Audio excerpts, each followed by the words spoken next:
তাসকিন মুস্তাফিজ আতাহিদ হৃদয় LPL খেলতে চলে গেছেন। টি-20 বিশ্বকাপ খেলে আসা বাকি খেলোয়াড়রা ছুটিতে। এইচপির ক্যাম্প চলছে রাজশাহীতে, বাংলা টাইগার্স চট্টগ্রামে। খুব স্বাভাবিকভাবেই মিরপুর স্টেডিয়াম এখন অনেকটাই ফাঁকা, আর মিরপুর স্টেডিয়াম ফাঁকা হবার কারণে গণমাধ্যম কর্মীদেরও খুব একটা উপস্থিতি চোখে পড়েনি আজও না। তবে এই দৃশ্যটা কিন্তু রাত পেরোলেই বদলে যাবে। 2 জুলাই বিসিবির বোর্ড সভা। সব বোর্ড কর্তারা যেমন আসবেন, গণমাধ্যম কর্মীদেরও একটা অনেক বড় ভিড় থাকবে। এবারে বোর্ড সভার মেইন এজেন্ডা দুটো, শেখ হাসিনা ক্রিকেট স্টেডিয়াম এবং টি-20 বিশ্বকাপ। টি-20 বিশ্বকাপ এই ব্যাপারটাতে বোধহয় একটু বেশি জোর দেওয়া উচিত। আমরা সর্বশেষ বিশ্বকাপের সময়ও জেনেছি যে তদন্ত কমিটি হয়েছিল, কেন অমন খারাপ পারফরমেন্স হলো না হলো, কিন্তু কোনো রিপোর্ট কিন্তু সামনে আসেনি।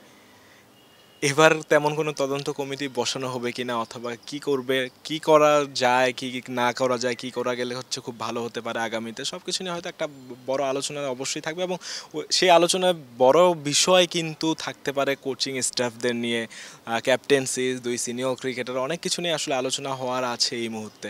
কেননা পরের বিশ্বকাপ 2 বছর পর আপনি টি-20 ফরম্যাটে সাকিব আল হাসান এবং মাহমুদুল্লাহ রিয়াদকে দেখেন কিনা, এই সিদ্ধান্তটা কিন্তু বিসিবিকেই নিতে হবে এবং খুব দ্রুত নিতে হবে।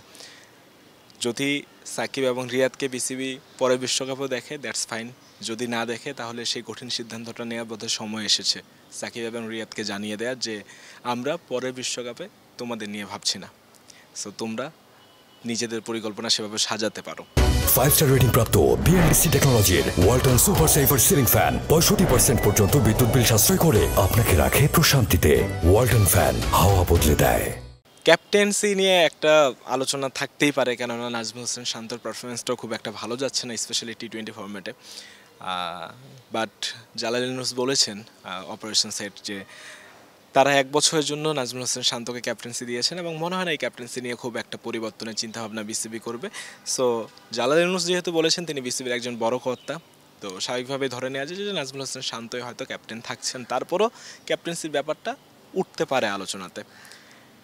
সেমিফাইনাল, বাংলাদেশ দল এত দারুণ একটা সুযোগ পাওয়ার পরও সেমিফাইনাল খেলার চান্সটুকু কেন নিল না? কেন নাজমুল হোসেন শান্ত প্রেস কনফারেন্সে এসে ম্যাচ শেষে বললেন যে যখন 2-3 উইকেট চলে গেছে, অর্থাৎ 2 ওভার 5 ওভারের পর তারা চেষ্টাই করেনি আসলে সেমিফাইনালে। তাদের তখন মেইন লক্ষ্যই ছিল ম্যাচটা কোনোভাবে জেতা, এবং কি বিসিবির কর্তারাও, বিশেষ করে জালাল ইউনুসও সেদিন বলেছেন একই যুক্তি, যে তারা ওই উইকেট চলে যাওয়ার কারণে হয়তো সেমিফাইনালের চিন্তা ভাবনাটা আর করেনি, জিততে চেয়েছে। মানে একটা ব্যাপার হলো কি, যে খেলোয়াড়দের এগেনস্টে গিয়ে অথবা খেলোয়াড়দের মানে যোগ্য সমালোচনা অথবা খেলোয়াড়দের ব্যাপারে কঠিন কোনো সিদ্ধান্ত নেওয়া, যে সিদ্ধান্তটা আসলেই যৌক্তিক, এই ব্যাপারটাতে বিসিবিকে সবসময় পিছিয়ে থাকতেই দেখা গেছে। এবারও ব্যতিক্রম হবে, সেটা আশা করাটা খুবই ভুল।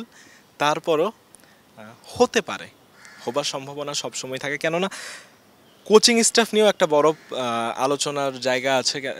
এত লাখ লাখ টাকা খরচ করে যে কোচিং স্টাফদের আমরা রেখেছি, তারা আসলে কি করছে? ব্যাটিং টিম, মানে ব্যাটিং হিসেবে যারা আছেন, টপ অর্ডার ব্যাটসম্যানরা স্পেশালি, তাদের পারফরমেন্স খুব একটা আহামরি ভালো না টি-20 ফরম্যাটটাতে। সো টিমটা আগামীতে কেমন হবে, 2 বছর পর কোন চিন্তাভাবনাতে আমরা আগাতে পারি, 2 বছর পরের বিশ্বকাপ নিয়ে এখন থেকে কিভাবে আমরা শুরু করতে পারি, অনেক কিছু নিয়ে আসলে আলোচনা করার জায়গা আছে। অনেক কঠিন কিছু সিদ্ধান্ত নেওয়ারও আছে, যেগুলো দলের জন্য নেওয়া উচিত। কিন্তু বিসিবি শেষ অবধি কী কী সিদ্ধান্ত নেবে, অথবা আদৌ কোনো সিদ্ধান্ত, কঠিন সিদ্ধান্ত নেবে কিনা, সেটা বোর্ড সভা শেষেই জানা যাবে।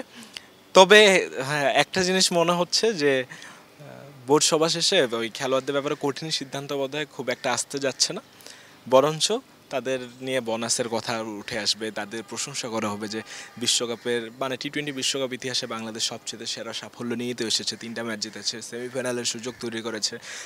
ব্যাটারদের পারফরমেন্স নিয়ে হয়তো বলা হতে পারে যে কোনো ব্যাটারই তো সেভাবে রান পায়নি এইবারের বিশ্বকাপে, সব মানে প্রত্যেকটা ম্যাচে ওই বলারই পারফর্ম করে গেছেন। তো অনেক কিছু দিয়ে অনেক কিছু ঢাকার চেষ্টা করা হতে পারে, বাট সবশেষে এটাই দেখার বিষয় যে বিসিবি আসলে টি-20 বিশ্বকাপ নিয়ে কি ভাবছে এবং ভবিষ্যৎ পরিকল্পনা কি করছে। কেননা এখনও যদি কিছু কঠিন সিদ্ধান্ত নেওয়া না হয়, তাহলে যা হবে, এতদিন যা দেখেছেন পরের বিশ্বকাপে, তার চেয়ে ভালো অ্যাটলিস্ট কখনোই দেখার সুযোগ হয়তো হবে না, বরঞ্চ তার চেয়ে আরও খারাপ হতে পারে। এমন হতে পারে যে বাংলাদেশে একটা ম্যাচও জিতলো না, হতেও পারে। সো অনেক সুযোগ আছে।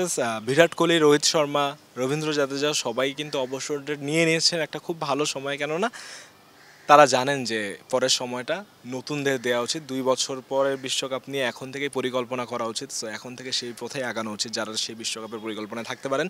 তো বাংলাদেশেরও সেই দিক বিবেচনাতেই রাখা উচিত, নির্বাচকদেরও সেই পথে এগোনো উচিত যে 2 বছর পর তারা কাদের দেখছেন টি-20 বিশ্বকাপে, সম্ভাব্য যাদের দেখছেন তাদের নিয়েই ভবিষ্যৎ পরিকল্পনা করা উচিত, সামনে এগোনো উচিত। এখন দেখা যাক বোর্ড সভা শেষে কি কি কথা শোনা যায়, বিসিবি সভাপতি কি বলেন, কিংবা যিনিই কথা বলেন না কেন তিনি টি-20 বিশ্বকাপ রিলেটেড ব্যাপারগুলোতে কি জানান। অপেক্ষায় থাকেন 2 জুলাই, অবশ্যই অলরাউন্ডারের পর্দাতেই সব কিছু দেখতে পারবেন যে কি হচ্ছে, কি হলো, কি হতে যাচ্ছে। মিরপুর শেরে বাংলা ক্রিকেট স্টেডিয়াম থেকে উৎস মাহমুদ, অলরাউন্ডার।